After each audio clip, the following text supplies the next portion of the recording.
નમસ્કાર વિદ્યાર્થી મિત્રો, ધોરણ 11 અને વિષય સમાજશાસ્ત્રમાં આપણે અલગ અલગ 3 યુનિટ જે છે એમાં ઘણી બધી ચર્ચાઓ કરી. હવે ત્યાર પછી આપણે જોવાનો છે ચોથો યુનિટ જે છે કે સામાજિક પ્રક્રિયાઓ અને સામાજિક પરિવર્તન.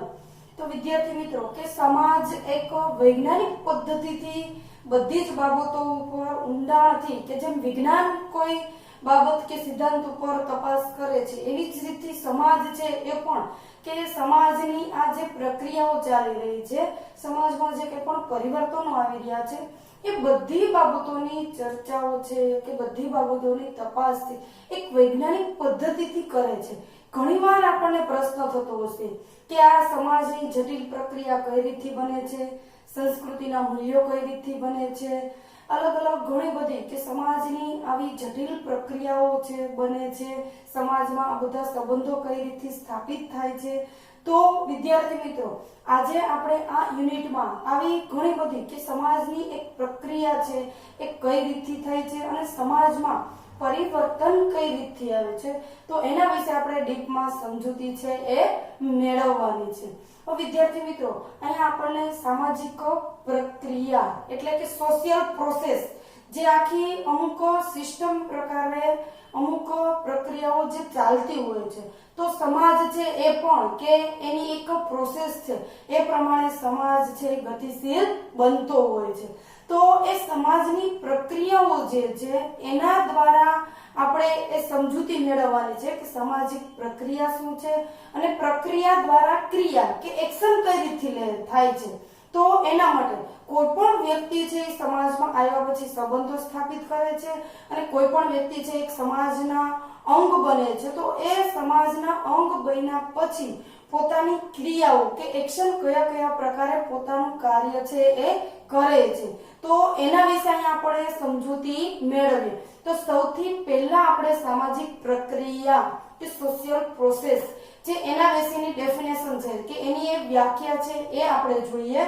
તો સામાજિક પ્રક્રિયાની વ્યાખ્યા: સામાજિક પ્રક્રિયા એવી બાબત છે જેના દ્વારા જૂથના સભ્યોના સંબંધો સ્થાપિત થાય છે.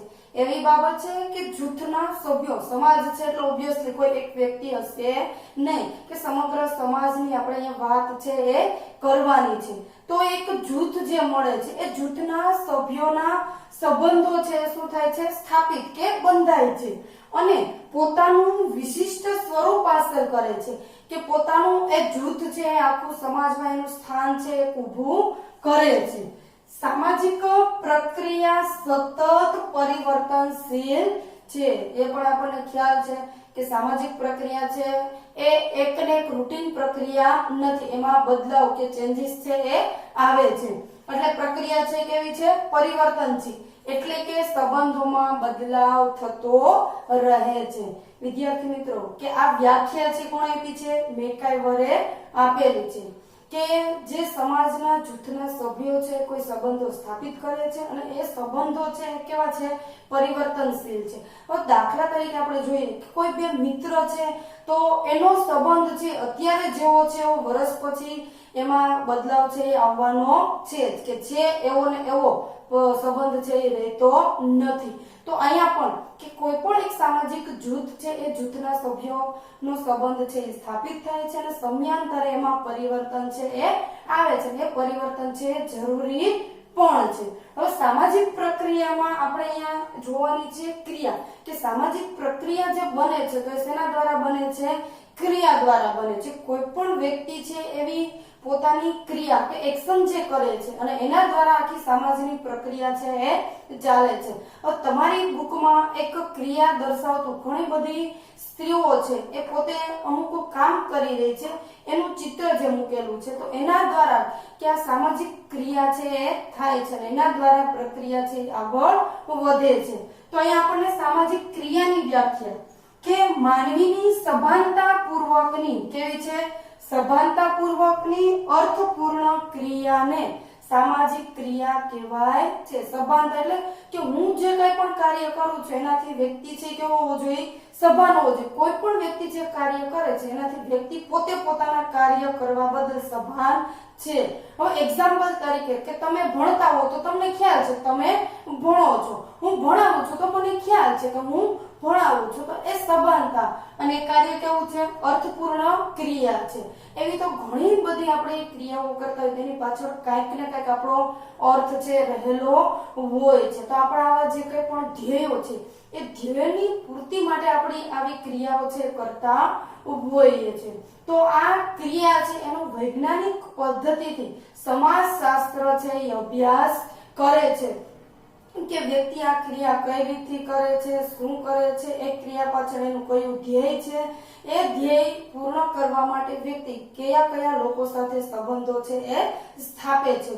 તો આ બધી બાબતોનો અભ્યાસ છે સમાજશાસ્ત્ર કરે છે. હવે ધ્યેય લક્ષી કે સામાજિક પ્રક્રિયા છે ધ્યેય અભિમુખ ક્રિયા છે.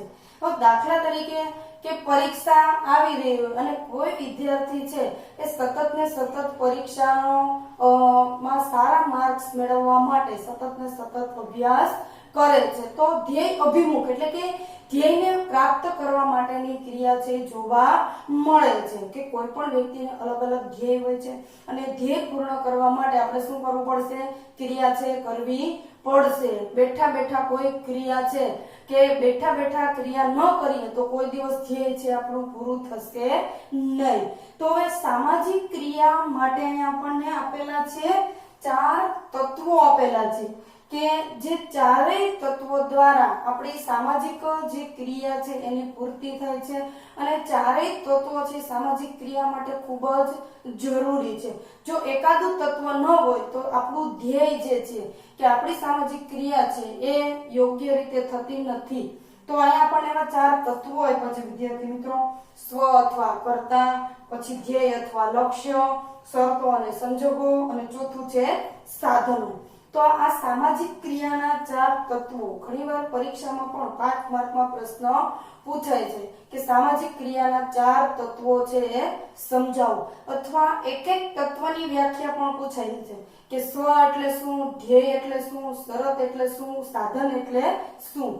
તો આ વિશે આપણે ડીપમાં સમજૂતી મેળવીએ. હવે અહીંયા સૌથી પહેલું સામાજિક ક્રિયાના તત્વોમાં સૌથી પહેલું સ્વ, આઈ કે હું, કર્તા તરીકે, કે સમાજમાં જે વ્યક્તિ છે જે કાર્ય કરી રહ્યો છે એ સ્વને ઓળખવો ખૂબ જ જરૂરી છે. જો એ સ્વને આપણે નહીં ઓળખીએ તો એ સ્વ આપણને ધ્યેય પ્રાપ્તિ તરફ લઈ જશે નહીં.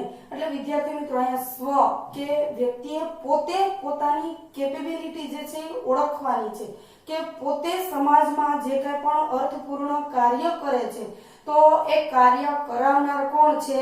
સ્વ છે.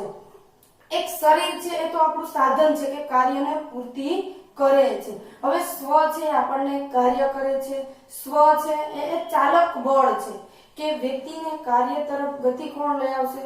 સ્વ. હવે આપણો સ્વ છે કે આપણે પોતે જે કાર્ય કરવા માટે સક્ષમ હશું, વિચારતા હશું, અને એ પ્રમાણે જેવો આપણો સ્વ હશે એવું આપણું વ્યક્તિત્વ, આપણું ચિંતન, આપણું વર્તન, આપણા નિર્ણયો, આ બધું જ આપણને કોણ કરાવે છે? સ્વ કરાવે છે. એટલે સૌથી પહેલા વિદ્યાર્થી મિત્રો તમે મનોવિજ્ઞાનમાં પણ ઘણીવાર ભણ્યા હશો કે સ્વને ઓળખવું ખૂબ જ જરૂરી છે.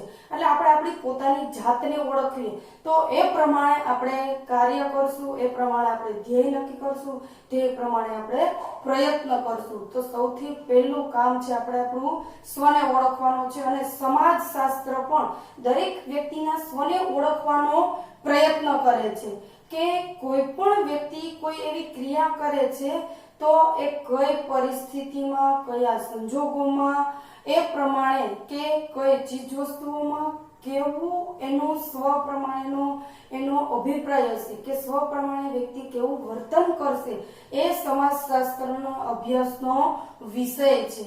કે દરેક વ્યક્તિનો સ્વ જુદો હશે, દરેક પરિસ્થિતિમાં દરેક વ્યક્તિનું વર્તન છે કેવું હશે? જુદું જુદું જોવા મળે છે. હવે સમાજ શાસ્ત્ર તરીકે કે કોઈ પણ વ્યક્તિના સ્વને ઓળખશે તો સમાજની અમુક બાબતો જે છે એના પ્રત્યે વ્યક્તિનું વર્તન કેવું હશે, વ્યક્તિનું રિએક્શન કેવું હશે, વ્યક્તિ એ પ્રત્યે કેવું વિચારે છે, એનો સમાજશાસ્ત્રને ખ્યાલ છે એ આવે છે. તો આ માટે કે સ્વ છે એ સમાજના વ્યક્તિનું પ્રત્યક્ષીકરણ કેવી રીતે કરશે એટલે કે આત્મલક્ષી બાબત જાણવા મળે છે. હવે દાખલા તરીકે કે સમાજમાં ભ્રષ્ટાચાર પ્રત્યેનું દરેક વ્યક્તિનું વલણ છે કેવું હશે, જુદું જુદું હશે. હવે આપણા સ્વની દ્રષ્ટિએ કદાચ હું એવું માનું કે ભ્રષ્ટાચાર છે એ દરેક વ્યક્તિ કરે છે તો નાનો મોટો ભ્રષ્ટાચાર આપણે કરીએ તો એમાં શું વાંધો, કારણ કે મારો સ્વ કેવો છે, ભ્રષ્ટાચાર પ્રત્યેનો છે એટલે હું એવું વિચારું છું.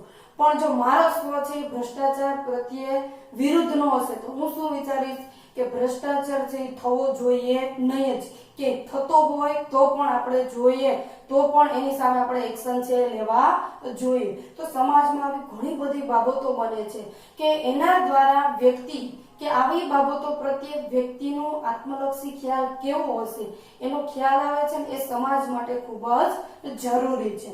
તો વિદ્યાર્થી મિત્રો, સ્વ વિશે તમે સારી રીતે સમજી ગયા છો અને સ્વ એટલે એક ચરિત્ર કે વ્યક્તિત્વ, ઘણીવાર એવો શબ્દ છે એ પણ આપણે ઉપયોગ કરતા હોઈએ છીએ. ત્યાર પછી બીજું આપણને આપ્યું છે ધ્યેય અથવા લક્ષ્ય કે ગોલ જે આપણે કહીએ છીએ. તો જે અનુસાર દરેક વ્યક્તિના ધ્યેય છે એ જુદા જુદા જોવા મળતા હોય છે. તો સૌથી પહેલા આપણે ધ્યેય એટલે વર્તમાન પરિસ્થિતિમાં નથી એવી ભવિષ્ય કાળની સ્થિતિ કે જેને આપણે કલ્પના દ્વારા જાણી શકીએ છીએ. હવે ધ્યેય એ આપણને ખ્યાલ છે વિદ્યાર્થીઓ, જે આપણી પાસે નથી એ મેળવવાનું જ આપણું ધ્યેય હોય છે.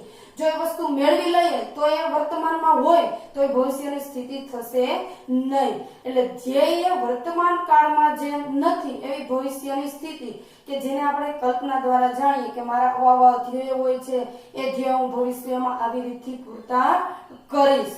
તો હવે ધ્યેય છે એને પૂર્તિ કરવા માટે આપણે શું કરવું પડશે, કઈ બેઠા બેઠા છે ધ્યેય પૂર્ણ થશે નહીં. તો એના માટે આપણે શું કરવું પડશે, પ્રયત્ન અને સંકલ્પ કરવો પડશે કે ભાઈ હું મારું ધ્યેય કરવા માટે એ આટલો પ્રયત્ન કરીશ અને આજથી હું આ સંકલ્પ લઉં છું. ફોર એક્ઝામ્પલ તરીકે કોઈ વિદ્યાર્થી એવું ઈચ્છતો હોય કે વર્ગમાં મારે પહેલો નંબર લેવો છે, તો પહેલો નંબર લેવો એ શું છે, એનું ધ્યેય છે કે અત્યારે એને વર્તમાન કાળમાં સ્થિતિ છે ને ભવિષ્યમાં એને મેળવવાની છે અને મેળવવા માટે શું કરે છે, કલ્પના કરે છે. તો એ કલ્પનાને સાકાર કરવા માટે એને શું કરવું પડશે, સતત ને સતત વાંચન કરવું પડશે કે પ્રયત્ન કરવો પડશે અને સંકલ્પ કરવો પડશે. હું પહેલો નંબર આવવા માટે આજથી રોજે 5 કલાક કે 6 કલાકનું મારું વાંચન છે એ કરીશ. એટલે પ્રયત્ન અને સંકલ્પ દ્વારા છે ધ્યેય છે એ પ્રાપ્ત થાય છે. હવે ઘણી વાર એવું બને છે કે સમાજના અમુક મૂલ્યો ધોરણો છે એ વ્યક્તિને કે ધ્યેયની પસંદગીમાં અસર કરતા હોય છે. હવે દાખલા તરીકે કોઈ બ્રાહ્મણનો છોકરો છે કતલખાનામાં કોઈ દિવસ જોબ સ્વીકારશે નહીં.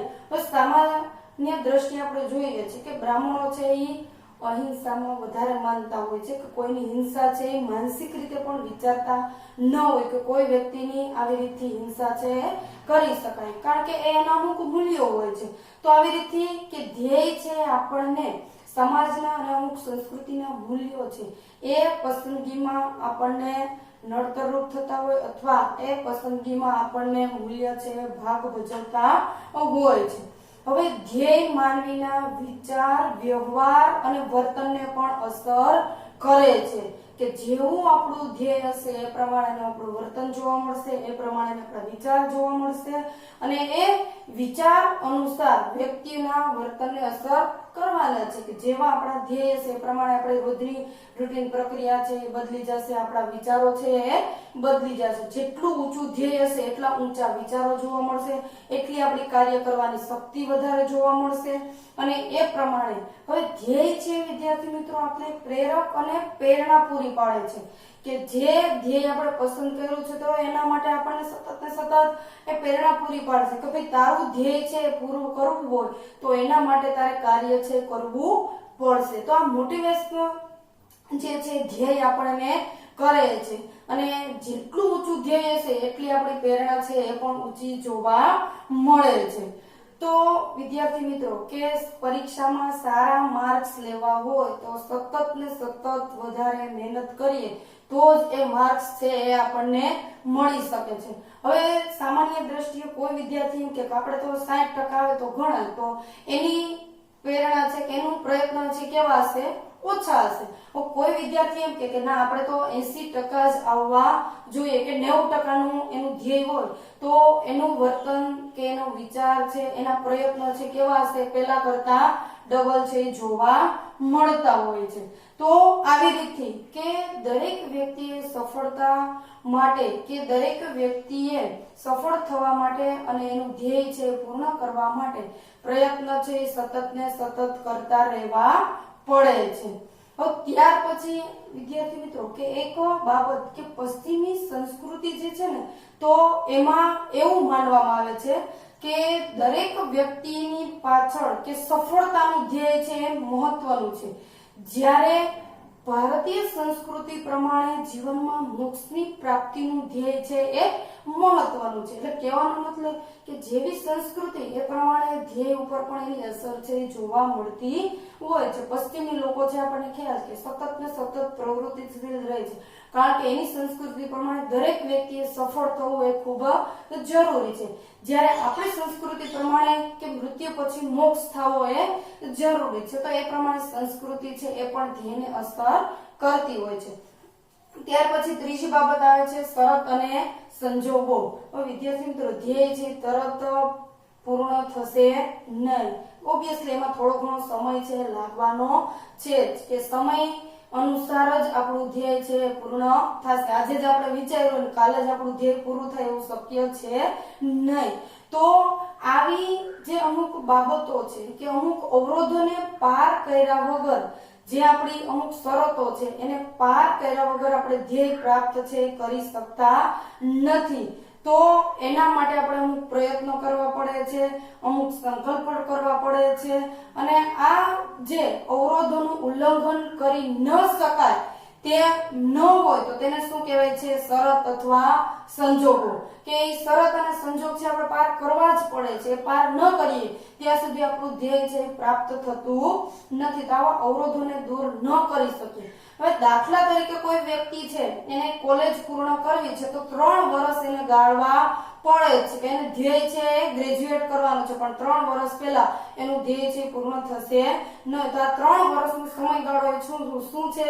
શરત છે કે એ શરત અને સંજોગો જે છે એ સંજોગો એ દૂર કરી શકતો નથી. ગમે તેટલા પ્રયત્ન કરે છતાં પણ એ શરતોનું પાલન એને કરવું પડે છે. તો ધ્યેય પ્રાપ્તિ આપણે જેટલી માનીએ છીએ એટલી સરળ પણ છે નહીં, કે ધ્યેય પ્રાપ્તિમાં અનેક અવરોધો છે એ પણ આવતા હોય છે. હવે વ્યક્તિની ધ્યેય પ્રાપ્તિ માટેની અમુક મર્યાદાઓ હોય છે કે અમુક વ્યક્તિના કાર્યની મર્યાદાઓ બાંધતી હોય છે. તો એ મર્યાદાઓ છે એ પણ ધ્યેય પ્રાપ્તિમાં વ્યક્તિને અવરોધરૂપ બનતા જોવા મળે છે. ઘણીવાર એવું બને છે કે એ શરતો અથવા એ જે અવરોધો છે એ શારીરિક પણ હોઈ શકે અને બિનશારીરિક પણ હોઈ શકે. તો અહીંયા કે ધ્યેયની પ્રાપ્તિમાં આવતા અવરોધો જે છે કે આપણે આ શરતો છે એમાં એવા 3 પ્રકારના અવરોધ જોવા મળે છે કે ત્રણેય અવરોધો છે એ ઘણીવાર આપણા ધ્યેયને નડતરરૂપ બનતા હોય છે. હવે દાખલા તરીકે કર્તાની શારીરિક શક્તિ જે છે કે વ્યક્તિ છે એ ધ્યેયને પ્રાપ્ત કરવા માટે કેપેબલ ન હોય. હવે દાખલા તરીકે કોઈ વ્યક્તિને પાયલોટ થવું છે. હવે પાયલોટ થવું હોય તો એના માટે એ વ્યક્તિની આંખોની દ્રષ્ટિ છે એ સક્ષમ હોવી જોઈએ, પછી એ વ્યવસ્થિત સાંભળી શકતો હોવો જોઈએ. કોઈ વ્યક્તિ છે એ આંખની તકલીફ વાળો હોય અને બહેરાશનું હોય તો એ વ્યક્તિ છે કોઈ દિવસ એનું પાયલોટ બનવાનું ધ્યેય છે પૂરું થતું નથી. તો એ કેવું આવશે? કર્તાની શારીરિક શક્તિ. પછી હવે માનો કે કોઈને એવા જે અમુક સૈનિકમાં જવું હોય કે અમુક પોલીસની જે અમુક ટ્રેનિંગ આવે છે કે અમુક એવી ફિલ્ડમાં જવું હોય તો એના માટે અમુક વજન છે, ઊંચાઈ છે, એ બધી વસ્તુઓ જરૂરી હોય છે. તો એ બધી વસ્તુઓ ન હોય તો પણ વ્યક્તિ આવું ધ્યેય છે પ્રાપ્ત કરી શકતો નથી. ત્યાર પછી બીજું આપ્યું છે આપણને ભૌગોલિક પર્યાવરણ, કે વ્યક્તિને પોતાના ધ્યેય પ્રાપ્ત કરવા માટે પોતે કેપેબલ હોય ઘણીવાર, પણ ભૌગોલિક પર્યાવરણ છે એવું હોય તો એ ભૌગોલિક પર્યાવરણના કારણે પણ પોતે ધ્યેય પ્રાપ્ત ન કરી શકાય. હવે દાખલા તરીકે રેલવે સ્ટેશને એને જવું છે, યોગ્ય સમયે નીકળવું છે, એની પાસે સમય પણ છે, પણ જો વાવાઝોડું આવી જાય તો એ રેલવે સ્ટેશને યોગ્ય સમયે પહોંચી શકતો નથી. તો એ કેવું પરિબળ થયું છે? ભૌગોલિક પરિબળ. ત્યાર પછી છે સામાજિક પર્યાવરણ અથવા આર્થિક પર્યાવરણ છે, એ પણ વ્યક્તિના ધ્યેયને નુકસાન અથવા અસર છે એ કરે છે. તો દાખલા તરીકે કોઈ વ્યક્તિને ડોક્ટર બનવું છે તો આપણને ખ્યાલ છે ડોક્ટર બનવા માટે ઘણો બધો ખર્ચો છે એ થાય છે. તો પોતાના કુટુંબનું આર્થિક જે બાબત છે કે આર્થિક રીતે એ પૈસા ટકે જો એટલા બધા સક્ષમ ન હોય તો કદાચ એ ડોક્ટર બનવાનું સપનું છે એનું કોઈ દિવસ પૂર્ણ થાય નહીં. પછી અમુક વ્યક્તિઓ એવા કેપેબલ હોય કે 14 વર્ષ પહેલા પણ એની કેપેસિટી હોય અમુક જોબ માટેની, પણ આપણો જે કાયદો છે 14 વર્ષ પહેલા કોઈને જોબ પર રાખી શકાય નહીં. તો આવી રીતે એ કયું પરિબળ હશે? સામાજિક પરિબળ છે કે જે વ્યક્તિને અમુક અવરોધો, અમુક ધ્યેય પ્રાપ્તિ કરવા માટે કે આવા અવરોધો છે નડતરરૂપ બનતા હોય છે. હવે ત્યાર પછીનું આપણું છેલ્લું જે તત્વ છે કે સાધનો જે છે. સાધનો એ ધ્યેયની પ્રાપ્તિ માટે આવશ્યક છે. હવે ધ્યેયને પ્રાપ્ત કરવું હોય તો અમુક જે જરૂરિયાતો છે એ જરૂરિયાતોની પૂર્તિ આપણે ન થઈ શકે તો કોઈ દિવસ આપણે એ ધ્યેય છે પ્રાપ્ત કરી શકશું નહીં. એટલે સાધન એટલે વ્યક્તિની એવી પરિસ્થિતિ, એવા પરિબળો કે જેમના પર કર્તાનો કાબુ છે જોવા મળતો હોય છે, કે આ સાધનો પર એનો કાબુ છે એ હોય છે, અથવા સાધનો કર્તાને તેની ધ્યેય પ્રાપ્તિમાં મદદરૂપ છે એ બની શકતા હોય છે. હવે દાખલા તરીકે આપણે જોઈએ છીએ કે લખવા માટે પેન છે, પછી કોઈ સમૂહ સંચારના માધ્યમ માટે મોબાઈલ છે. તો આ બધી વસ્તુઓ છે એ શું છે? સાધન છે કે વ્યક્તિને અમુક ધ્યેયની પ્રાપ્તિ માટે આ સાધન છે એ મદદરૂપ બનતું હોય છે. તો કોઈક વાર વ્યક્તિને ઘણી બધી વ્યક્તિઓ માટે સાધન અને સાધ્ય બે જુદું જુદું પણ જોવા મળે છે. એક વ્યક્તિ માટે સાધન હોય તો બીજા વ્યક્તિ માટે સાધ્ય પણ હોઈ શકે છે. કે દાખલા તરીકે આપણે જોઈએ છીએ કે કોઈ વાર વ્યક્તિએ જુદા જુદા સાધનોમાં કોઈ એક જ સાધનની પણ ઘણીવાર પસંદગી કરવી પડતી હોય છે કે ઘણા બધા સાધનો હોય તો એમાંથી એક સાધનની પ્રાપ્તિ ધ્યેય માટે કરવી પડતી હોય છે. અને ઘણીવાર એવું પણ બનતું હોય છે કોઈ વ્યક્તિ છે, દાખલા તરીકે આપણે જોઈએ છીએ કે કોલેજની ડિગ્રી પ્રાપ્ત કરવા માટે જ્યારે આપણે ડિગ્રી નથી મેળવી ત્યારે આપણે એ મેળવવા માટેનો પ્રયત્ન એ આપણું ધ્યેય છે, પણ ડિગ્રી મેળવ્યા પછી જોબમાં આપણે અપ્લાય કરીએ છીએ ત્યારે સર્ટિફિકેટ છે આપણા માટે શું બને છે? ડિગ્રી છે એ સાધન બની જાય છે. એટલે ઘણી વાર આવી બને કે સાધન છે એ સાધ્ય પણ બનતું હોય અને સાધ્ય છે એ સાધન પણ બની શકે છે. તો આ અહીંયા આપણે જોઈએ છે ખાસ કે વ્યક્તિને ધ્યેયની પૂર્તિ કરવા માટે સાધનો છે ખૂબ જ જરૂરી જોવા મળે છે. હવે ઘણીવાર વિદ્યાર્થી મિત્રો એવું પણ બને છે કે યોગ્ય સાધનની આપણે પસંદગી ન કરી હોય ને તો આપણને યોગ્ય ધ્યેય છે પ્રાપ્ત થશે નહીં. હવે દાખલા તરીકે આપણે જોઈએ કે ધનની પ્રાપ્તિ કે આર્થિક પૈસા કમાવા માટે નોકરી કરવી કે બિઝનેસ કરવું, હવે બેમાંથી યોગ્ય ચોઈસ જો આપણે ન કરીએ, સફળ ન થઈએ તો કદાચ આપણું આર્થિક પૈસા કમાવાનું જે ધ્યેય છે પૂર્ણ પણ ન થઈ શકે. એટલે ઘણા બધા સાધનો અવેલેબલ હોય, એમાંથી આપણે કયું સાધન પસંદ કરવું, ક્યારે કરવું, એ બધી બાબતો છે વ્યક્તિ ઉપર નિર્ભર છે જોવા મળે છે. અને આ ચારેય તત્વો છે વ્યવસ્થિત એકબીજા સાથે સંકળાયેલા જોવા મળે છે. ચારેય તત્વો ન હોય તો સામાજિક ક્રિયા છે એ પણ શક્ય બનતી નથી. તો વિદ્યાર્થી મિત્રો ખાસ તમને અહીંયા સામાજિક પ્રક્રિયા કે સોશિયલ પ્રોસેસ, પછી સામાજિક ક્રિયા કે સોશિયલ એક્શન એ તમે સારી રીતથી સમજી ગયા છો. પછી છે સામાજિક ક્રિયાના 4 તત્વો. પહેલામાં પહેલું છે એ સ્વ છે. સ્વ ઓળખો એટલે શું કરવું પડશે? આપણે જેવું સ્વ આપણું હશે એ પ્રમાણે આપણે ધ્યેય પસંદ કરવાનું છે. ધ્યેય પસંદ કર્યા પછી અમુક એની શરતો હશે એ પાર કરવી પડશે, અને એ પાર કર્યા પછી યોગ્ય સાધનનો આપણે ઉપયોગ કરશું તો આપણને ધ્યેય છે એની પ્રાપ્તિ થશે.